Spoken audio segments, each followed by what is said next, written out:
My name's Jerome Hamilton Jr. Forgiveness is an instrument with the divine power to lift a fellow person out of the deepness of their wrongdoing, letting them know that they are human and therefore are flawed.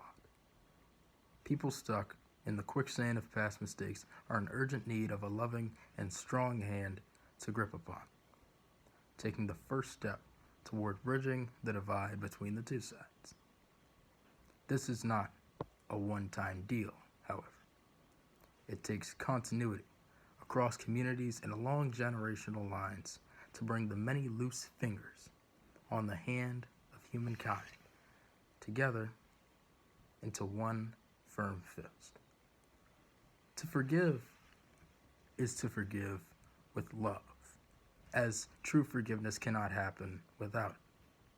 We know this because we cannot even begin to forgive ourselves without having love for ourselves first. Why not start there? When all of us can look in the mirror and say to our own faces with exceeding joy, yes, you also deserve love in abundance. We can look to our neighbor and say the same thing to them at their lowest point. Because who is a neighbor other than someone with a different height, weight, hair color, skin color?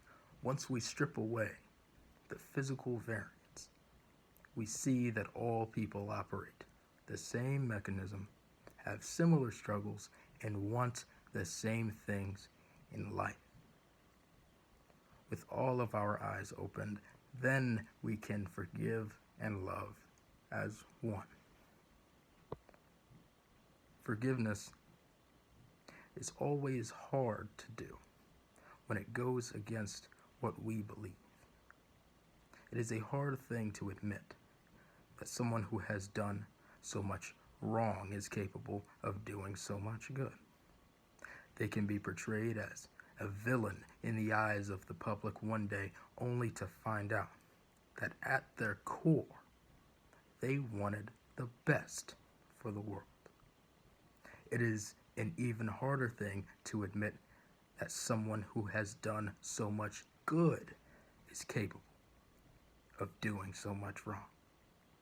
We have seen before our role models be unforgivingly shunned after a breaking report unearths terrible acts from years prior that are so unlike the person we thought we knew, it doesn't even seem real. There is a bottom line to all of this. We must know and be consciously aware of the fact that no one is safe from giving into negative impulses, and no one is too far out to be saved. There is no person on the gracious face of Mother Earth that has not been the victim of this part of human nature. We know this because it is by our mistakes that we learn and gain experience, and therefore it is by our mistakes that we live. We cannot get rid of flaws, but with love, kindness, and forgiveness, we can rise above them, united.